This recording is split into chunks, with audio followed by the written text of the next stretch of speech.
Bro ఏం చేస్తున్నా?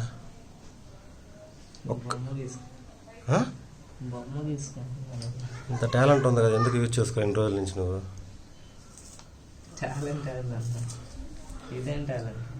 ఇదేం టాలెంటా? ఎంతమందికి వచ్చేది? ఇప్పుడు ఈ బొమ్మని ఇక్కడ గీసావు. Separate photos